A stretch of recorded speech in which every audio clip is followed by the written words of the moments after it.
बिस्मिल्लाहिर्रहमानिर्रहीम। मेरे दोस्तों बुजुर्गों भरावान मेरे तरफ सब नूं अस्सलाम वालेकुम। माशाअल्लाह जुमे रात का दिन है तो पहली तरीक हो गई। तुहानूं पता है साल भी नवा चढ़ गया तो तरीक भी पहली हो गई तो जुमे रात का दिन है। तो इंशाअल्लाह फ्रूट मंडी आ गया कि फ्रूट मंडी नवे साल की जड़ा ना रूटीन जा रही। जिस तरीके तुहानूं पता है कि सब्जियां तो इंतहाई जड़ा ना तकरीबन रिकॉर्ड तोड़ गई मंडी जड़ा है ना सब्ज़ मंडी था, क्योंकि सस्तियाँ होने चूँ बहुत इंतहाई सस्तियाँ। तो दूसरा इतनी ठंड शदीद ठंड तो अगे ना तो सब्जियाँ विक रही ना फ्रूट विक रही है, क्योंकि सर्दी बहुत ज़्यादा है। बाकी इंशाल्लाह कोशिश करने रेट पूछने कि रेट जो ना रेट की चल रहा है। बाकी पूरी वीडियो वेखनी है तो पता लगता रहे भी कि चीज़ सस्ती है कि चीज़ महंगी है। तो मंडी की रूटीन का पता लगता रहे कि मंडी की रूटीन इस टाइम जो ना चलती पई है। ठीक है ना, क्योंकि ये गेट नंबर दो है। गेट नंबर 2 ते 3 के दरम्यान में मैं खड़ा हाँ। ठीक है, गेट नंबर 2 3 के दरम्यान तो इंशाल्लाह असीं पुछांगे रेट पूछांगे कि रेट का अज का की हालात है। क्योंकि देखो ना अज तो बजुर्ग विचले सन पेटियां दे बैठे हुए न। क्यों बैठे हुए न कि सर्दी बहुत शदीद, सर्दी जदों शदीद है ना इन्नी तो वड्डे बंदियां वास्ते थोड़ा जिहा ना हाँ उन्हें पुरानिया खुराकां खादियां होंदियां ने अजकल दे। वालेकुम जी, आई साहब की हाल है? आई साहब अज जुमे रात भी है माशाल्लाह। ठीक है ना, तो इधे हुण अमरूदां वाली साइड ते वेंदे पे अमरूद भी बड़ा आया होया, बहुत ज्यादा है। रेट का की हिसाब किताब है? रेट का रेट को 700-800 मसला ज्यादा तो ज्यादा कोई 1200-1300 दी 1400 दी कोई बिकदी। अच्छा 1200-1400 दी की रेट पै जांदा किलो दे हिसाब नाल? वो को 100 रुपए किलो पै 80-100 पैंदे या चंगे ते जेड़ा 700-800 दी है वो भी 70-80 पैंदे पे हैं। जेड़ा चंगा है ना चंगा सुथरा वो भी किसे किसे किसे कोल पिया, आम बंदे कोल नहीं पिया। वो ते थल्ले होले ठीक है ना, लेकिन 50-60 जेड़ा मंडी दा रेट है ना वो पै रहा है इस टाइम। अमरूद जेड़ा वो अमरूद जेड़ा ना 50-60 रुपये जेड़ा ना यानी कि किलो इत्थों मंडी दा रेट पै रहा। ज़ाहिर है जिस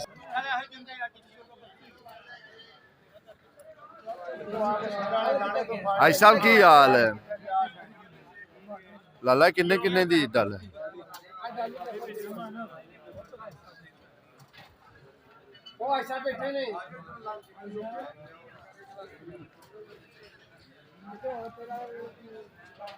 भाई साहब आजकल तो सब ठप हो गया, की हो गया? अल्लाह का शुक्र है।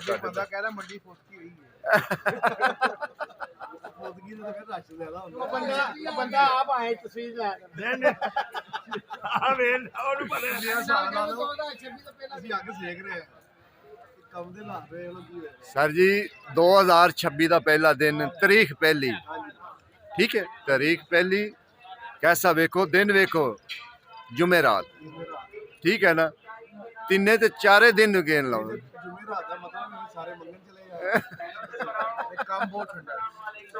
गाहक ही नहीं है, कोई गाहक होवे फिर तो बंदा गल भी किसी ना करना। यकीन जानो जिंदे को जाने ना पता की कहता पाया, जेड़ी 1000 की चीज है ना 1000 की चीज सी वो 500 ते आ गई, ते जेड़ी 500 वाली है वो 300 ते आ गई।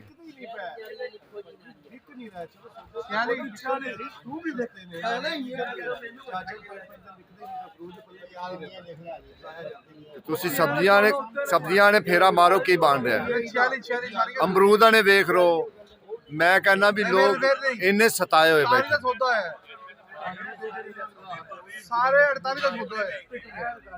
हुण मौसमी 700 तो बैक आ गई, 600 ते आ गई। ठीक हो गए, 600 की भी नहीं बिकती पी, हालांकि खानी जरूरी है, बिक भी नहीं रही। क्योंकि सर्दी भी अज बहुत शदीद है, बहुत ज्यादा ही है सर्दी अगे नालों बहुत ज्यादा।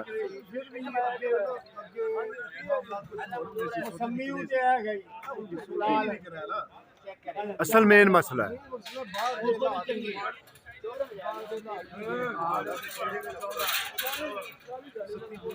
अल्लाह मालिक है जो मंजूर है खुदा है। मैं क्या सर वो फ्रूटर जी डल बेच रहे हो, इनके किन्ने दाने ने? 18 किलो फ्रूट है 13-1350 ਦੀ ਵੇਖੋ ਜੀ ਏਡੀ ਵੱਡੀ ਡਲ ਹੁੰਦੀ ਹੈ ਜਿਹੜੀ ਉਹ 13-1350 ਦੀ ਯਾਨੀ ਕਿ ਇਸ ਤੇ ਵੇਖ ਤੇ ਆਈ ਸਾਹਿਬ ਐਕਸਪੋਰਟ 48 दाना 45 दाना 42 दाना देखो जी 42 दाने हैं ठीक है ना ये तो है एक्सपोर्ट का हाल नहीं तो इतने रस्ता नहीं लभदा हुंदा सी कि असीं रस्ता टुर जाइए इन्ना यानी कि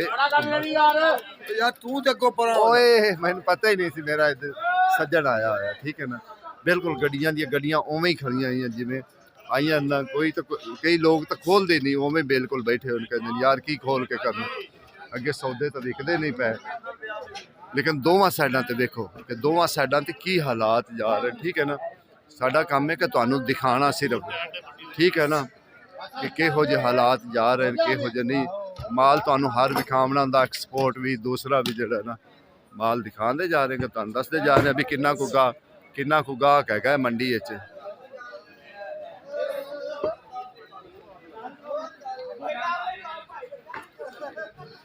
जिन्ना भी है ना सारा एक्सपोर्ट का माल भी है लेकिन ऐतकी जड़ा ना कोई बार्डर की वजह तो जड़ा ना मसला जड़ा हो रहा है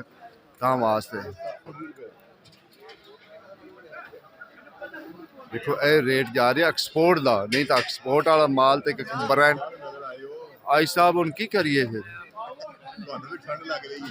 आई साहब आज मैं कहना तो हाथ ही बंद हो जावे तो खुलते नहीं पैन करिए आज साहब 36 ਦਾ ਆਣਾ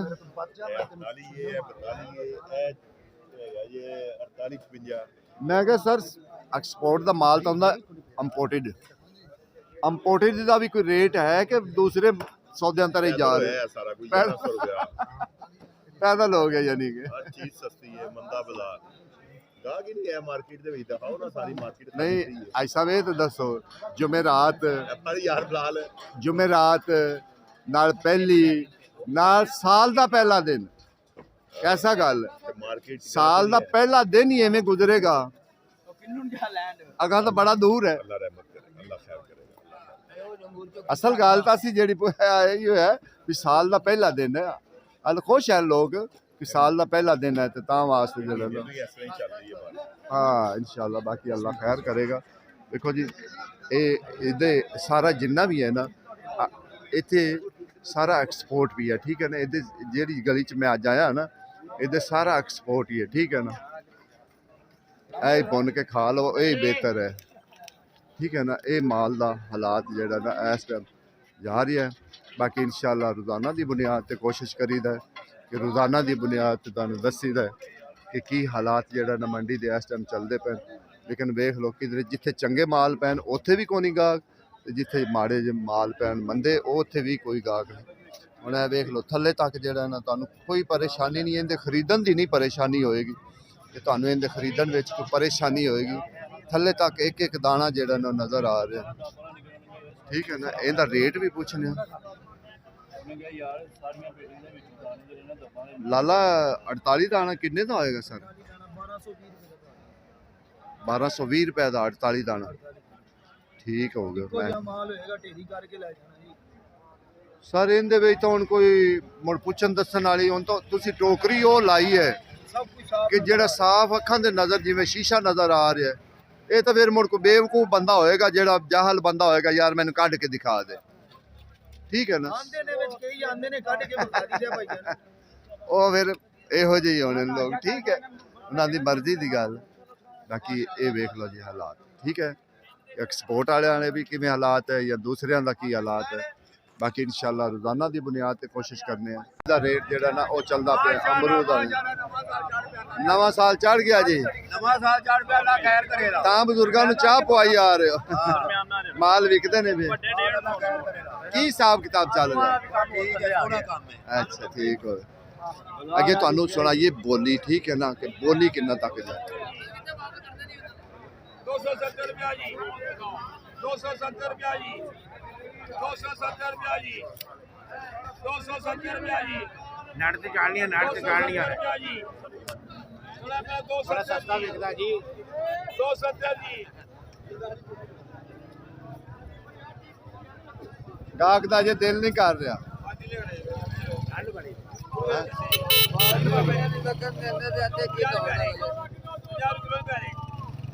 ਕਿੰਨਾ ਵਜ਼ਨ ਹੈ 10 ਕਿਲੋ ਹੋਏਗਾ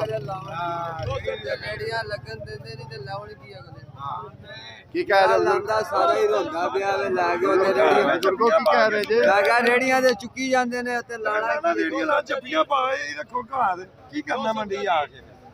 270 ਜੀ 270 ਜੀ 270 ਜੀ बोल बोलेंगे बोलना 10 किलो तो वजन है ना ਮੇਰੀ ਬੜੀ ਮੈਨੂੰ ਸੁਣਾਉਂਦੇ ਆ नहीं 10 किलो तो वजन है ना ਹਾਂ ਵਜ਼ਨ ਦੇ 10 ਕਿਲੋ 10 किलो है ना वजन 270 ਦੇ ਹਿਸਾਬ ਨਾਲ ਕੀ ਰੇਟ ਪੈਂਦਾ ਹੈ 45 ਰੁਪਏ ਕਿਲੋ ਪੈ ਗਿਆ ਰੇੜੀਆਂ ਨਹੀਂ ਨਾ ਲੱਗਣ ਦਿੰਦੇ ਉਹ ਤਾਂ ਚਲੋ ਇੱਕ ਵੱਖਰੀ ਗੱਲ ਦੇਖੋ ਜੀ ਆਏ ਤਾਂ ਮੇਰੀ ਗੱਲ ਸੁਣੋ ਸਭ ਆਏ ਆ ਖਰੀਦਣਾ ਹੈ ਨਾ ਖਰੀਦਣਾ ਤੇ ਆ ਅਸਲ ਰੋਲਾ ਤੇ ਕਿ ਖਰੀਦਣਾ ਬੱਚਿਆਂ ਦੀ ਰੋਟੀ ਤਾਂ ਕਮਾਣੀ ਨਾ ਭਾਵੇਂ ਜਿਸ ਤਰੀਕੇ ਵੀ ਕਮਾਣੀ 280 रुपया जी 280 रुपया जी 290 रुपया जी 290 जी 290 जी 290 जी 290 जी 290 जी 290 गया ਚਲੋ ਜੀ ਅੱਲਾ ਦੇ ਸ਼ੁਕਰ 290 ਚ ਯਾਨੀ ਕਿ ਇਹ ਪੈ ਗਿਆ 50 ਰੁਪਏ ਕਿਲੋ ਜਿਹੜਾ ਨਾ ਇਥੋਂ ਮੰਡੀ ਰੇਟ ਪੈ ਗਿਆ ਠੀਕ ਹੈ ਨਾ ਅੱਗੇ ਤੁਹਾਨੂੰ ਜਿਹੜੇ ਨਾ ਪੇੜੇ ਦਿਖਾਈਏ ਜਿਹੜਾ ਚੰਗਾ ਮਾਲ ਜਿਹੜਾ ਸੁਥਰਾ ਮਾਲ ਮਾਲਕ ਕੱਢ ਕੇ ਰੱਖੀ ਆਉਂਦੇ ਨੇ ਪੇਟੀਆਂ ਰੱਖੀ ਆਉਂਦੇ ਨੇ ਕਿ ਲੋਕ ਮੁਤਮਿਨ ਹੋਵਣ ਕਿ ਵਾਕਈ ਹੀ ਚੀਜ਼ ਹੈ ਜੋ ਚੀਜ਼ ਉਹ ਆਂਦੇ ਨਾ ਉਹੋ ਹੀ ਚੀਜ਼ ਉਹ ਦਿੰਦੇ ਵੀ ਹਨ ਠੀਕ ਹੈ ਪੇਟੀ ਤਲੇ ਤੱਕ ਪਹੁੰਚਦੀ ਪਈ ਪੇਟੀ ਦਿਖਾਣੇ ਤੁਹਾਨੂੰ ਕੋਈ ਦਾਣਾ ਕਮਜ਼ੋਰ ਹੋਵੇ ਤੁਸੀਂ ਖੁਦ ਵੀ ਇਹ ਗੱਲ ਕਰ ਕਿ ਵਾਕਈ ਇਹ ਦਾਣਾ ਇੱਕ ਪੇਟੀ ਉਹਨਾਂ ਕੱਢ ਕੇ ਰੱਖੀ ਦੂਸਰੀ ਤਲੇ ਤੱਕ ਖੋਲਦੇ ਪਏ ਠੀਕ ਹੈ ਤੁਹਾਨੂੰ ਮਾਲੂਮ ਹੋ ਜਾਏ ਕਿ ਵਾਕਈ ਜਿਹੜਾ ਚੰਗਾ ਮਾਲ ਹੈ ਨਾ ਉਹਦਾ ਮਾਲ ਵੀ ਮੁੱਲ ਵੀ ਹੁੰਦਾ ਹੈ ਦੂਸਰੀ ਗੱਲ ਹੈ ਗਾਹਕ ਵੀ ਲੈਂਦਾ ਹੈ ਕਿ ਵਾਕਈ ਇਹ ਚੀਜ਼ ਹੈ और मैं क्या सरकार आज की रेट पाया पेटी का ਅੱਜ ਪਾਣਾ ਆ ਬਰੂ ਜਿਹੜੇ 2000 ਦੇ ਵੇਚਦੇ ਬਸ 1500 ਤੱਕ ਦੇ ਜਿਹੜੇ 1000 ਰੁਪਏ ਦੇ ਸੀ ਉਹ ਅੱਜ 800 ਤੱਕ ਦੇ ਜਿਹੜੇ 800 ਨੇ 600 ਤੱਕ ਦੇ ਉਹਦੀ ਵਜ੍ਹਾ ਸਰਦੀ ਜ਼ਿਆਦਾ ਨਾ ਸਰਦੀ ਵਿੱਚ ਗਾਹਕ ਨਹੀਂ ਆ ਰਿਹਾ ਗਾਹਕ ਨਹੀਂ ਆ ਰਹੇ ਕੋਈ ਬਹੁਤ ਜ਼ਿਆਦਾ ਸ਼ਦੀਦ ਸਰਦੀ ਹੈ ਨਾ ਜਦੋਂ ਫਿਰ ਸਰਦੀ ਹੋਵੇ ਤੇ ਕਿਵੇਂ ਗਾਹਕ ਆਏਗਾ ਨਹੀਂ ਗਾਹਕ ਆਏਗਾ ਠੀਕ ਅਸਲਾਮ ਵਾਲੇਕਮ ਅੱਜ ਸਾਹਿਬ ਸ਼ਰਕਪੁਰੋਂ ਆਉਂਦੇ ਹੋ ਅੱਜ ਸਾਹਿਬ ਰੋਜ਼ਾਨਾ ਦੀ ਕਿੰਨੀਆਂ ਪੇਟੀਆਂ ਲਿਆਉਂਦੇ ਹੋ 40-50 ਲਿਆਈਦਾ ਇੱਕ ਰਾਤ ਯਾਨੀ ਪੂਰੀ ਗੋਲ ਕਰਨੀ ਪੈਂਦੀ ਹੈ ਨਾ ਮਗਰ ਇੱਕ ਰਾਤ ਛੱਡ ਕੇ ਦਾਰਾ ਦਿਨ ਵੀ ਤੇ ਰਾਤ ਵੀ ਦੇਖੋ ਜਦ ਦਿਨ ਵਾਲਾ ਸਰਗੀ ਦੇ ਆਏ ਆ 3 ਵਜੇ ਉੱਠੇ ਆ ਅੱਛਾ ਸਰਗੀ ਜਾਏ 3 ਵਜੇ ਦੀ ਉੱਠੀ ਜੇ 3 ਵਜੇ ਤੋਂ ਲੈ ਕੇ ਤੇ ਇਹ ਅਜੇ ਕਾਫੀ ਪਈਆਂ ਨੇ ਤੁਹਾਡੇ ਕੋਲ ਮਾਲ ਵਿਕ ਨਹੀਂ ਰਿਹਾ ਅਸਲ ਕੀ ਰੋਲਾ ਹੈ ਸਰਦੀ ਦੀ ਵਜ੍ਹਾ ਤੋਂ ਇਹ ਆ ਵੀ ਕੋਈ ਤਾਂ ਬੰਦੇ ਨਾਲ ਮਾਲ ਨਹੀਂ ਲਾਉਣ ਦਿੰਦੇ ਪਏ ਅੱਛਾ ਇਹ ਗੱਲ ਤੋਂ ਮਾਲ ਵੇਖ ਨਹੀਂ ਰਿਹਾ ਨਹੀਂ ਤੇ ਮਾਲ ਇਹ ਕਿਹੜਾ ਕੁਝ ਜ਼ਿਆਦਾ ਹੈ ਤੇ ਮਰੂਦ ਵੇ ਨਾ ਮਾੜੇ ਬੰਦੇ ਨੇ ਸਿਰ ਖੁੱਲੇ ਹੋ ਕੇ ਲਾਉਣ ਦੇਣ ਉਹਨਾਂ ਨੂੰ ਖਾਣ ਪੀਣ ਦੇਣ ਜ਼ਿਮੀਂਦਾਰ ਵੀ ਖੁਸ਼ ਹਾਲ ਹੋ ਜ਼ਿਮੀਂਦਾਰ ਤਾਂ ਮੈਂ ਤਾਂ ਕਹੇ ਅਸੀਂ 700 ਰੁਪਏ ਕੇ ਫਾਇਦਾ ਹੈ ਗੋਭੀ ਦੋਂਦੇ ਲਵੇ ਕੋ 100 ਰੁਪਏ ਕਿਲੋ ਗੋਭੀ ਵੇਚ ਕੇ ਗੋਭੀ ਤਾਂ ਹੁਣ 50 ਰੁਪਏ ਆਏ ਓਏ ਆ ਤੇ ਬੰਦਿਆਂ ਵੇ ਖਰਚਾ ਕਿੰਨਾ ਕੀਤਾ ਹੈ ਹਾਂ ਇਹ ਖਰਚੇ ਦੀ ਗੱਲ ਹੈ ਠੀਕ ਹੋ ਗਈ ਜ਼ਿਮੀਂਦਾਰ ਤੇ ਗੱਲ ਤੇ ਮਰੀਜ਼ ਜਾਣਦੇ 50-60 ਰੁਪਏ 50-60 ਰੁਪਏ ਆਮ ਰੂਟੀਨ ਦੇ ਮੁਤਾਬਕ ਪੈ ਰਹੇ ਇਹ ਇਹਨਾਂ ਵੀ ਜ਼ਿਮੀਂਦਾਰ ਖੁਸ਼ ਹੋਵੇਗਾ ਤੇ ਦੇਖੋ ਜੀ ਇਸ ਟਾਈਮ 50-60 ਰੁਪਏ 50-60 ਰੁਪਏ ਜਿਹੜਾ ਨਾ ਇਹ ਹਾਲਾਤ ਹੈ ਕਿ ਜਿਹੜਾ ਅਮਰੂਦ ਜਿਹੜਾ ਨਾ ਪੈਂਦਾ ਪਿਆ ਠੀਕ ਹੈ ਨਾ ਦੂਸਰੀ ਗੱਲ ਹੈ ਕਿ ਸਰਦੀ ਹੈ ਇਹ ਸੌਦੇ ਸਰਦੀਆਂ 'ਚ ਘੱਟ ਵਿਕਦੇ ਨੇ ਜਿਸ ਤਰੀਕੇ ਜ਼ਿਆਦਾ ਸਰਦੀ ਹੋ ਗਈ ਤੇ ਮਾਲਟਾ ਘੱਟ ਵਿਕਣ ਲੱਗ ਪਿਆ ਇਸੇ ਤਰੀਕੇ ਇਹ ਸੌਦਾ ਵੀ ਜਿਹੜਾ ਨਾ ਘੱਟ ਵਿਕਣ ਲੱਗ ਪੈਂਦਾ ਸਰਦੀਆਂ ਹੋਵਣ ਨਾ ਕਿਉਂਕਿ ਸਰਦੀ ਦਾ ਮਾਲ ਹੈ ਤਾਂ ਸਰਦੀ ਵਿੱਚ ਮਾਸ਼ਾਅੱਲਾ ਬਾਕੀ ਜ਼ਿਆਦਾ ਸਰਦੀ ਹੋਵੇ ਤੇ ਫਿਰ ਮਜ਼ੀਦ ਘੱਟ ਹੋ ਜਾਂਦਾ ਫਿਰ ਨਹੀਂ ਅੱਗੇ ਵਿਕਰੀ ਹੁੰਦੀ ਬਾਕੀ ਜਿਵੇਂ ਮਾਲਟੇ ਦਾ ਹਾਲਾਤ ਹੈ ਉਹੋ ਹੀ ਹਾਲਾਤ ਜਿਹੜਾ ਨਾ ਇਸ ਟਾਈਮ ਇਹਦੇ ਅਮਰੂਦ ਦਾ ਹੈ ਅਮਰੂਦ ਦਾ ਵੀ ਜਿਹੜਾ ਨਾ ਹਾਲਾਤ ਜਿਹੜਾ ਮੈਂ ਕਿਹਾ ਸਰਕਾਰ ਸਲਾਮ ਅਲੈਕੁਮ ਮੈਂ ਕਿਹਾ ਕੀ ਹਾਲ ਹੈ ਮੈਂ ਕਿਹਾ ਕੀ ਹਾਲਾਤ ਹੈ ਅਮਰੂਦ ਦਾ ਹੈ ਡਾਊਨ ਹੋਇਆ ਪਹਿਲਾਂ ਕਿੰਨੇ ਕੁ ਤੱਕ ਜਾ ਰਹੀ ਬੇਟੀ 800 ਦੀ 900 ਦੀ 1000 ਦੀ 700 ਦੀ 600 ਦੀ ਯਾਨੀ ਜਿੱਥੇ ਲੱਗੀ ਪਕੜ ਲਓ ਪਕੜ ਲਓ ਛੱਡਣਾ ਨਹੀਂ ਹੈ ਜਾਣ ਦੇਣਾ ਜਾਨ ਨਹੀਂ ਦੇਣਾ ਯਾਨੀ ਕਿ 50-60 ਰੁਪਏ ਪੈ ਰਿਹਾ ਹੈ 50-60 ਰੁਪਏ ਕਿਲੋ ਜਿਹੜਾ ਬੰਦਾ ਖਰੀਦਣ ਆਉਂਦਾ ਨਾ ਓਏ ਅੱਲਾ ਦੇ ਬੰਦੇ ਜਿਹੜੇ ਬੰਦੇ ਨੇ ਜ਼ਿਮੀਂਦਾਰ ਮੈਂ ਤਾਂ ਇਹ ਬੜਾ ਹੈਰਾਨ ਆ ਵੀ ਜਿੰਨੇ ਮਾਲ ਕੋਈ ਲਾਉਣ ਨਾ ਦੇਣ ਮਾਲ ਵੇਚ ਨਹੀਂ ਰਿਹਾ ਤੇ ਮਾਲ ਦਾ ਕਰੀਏ ਕੀ ਉੜ ਕੇ ਨਾਲ ਵੱਢਣਾ ਅਸਾਂ ਬੂਟੇ ਵੀ ਵੱਢਣੇ ਅਗਲੇ ਸਾਲ ਇਹ ਹੋਈ ਨਾ ਹਾਲਾਤ ਹੋ ਜਾਵਾ ਅੱਲਾ ਮਾਫ ਕਰੇ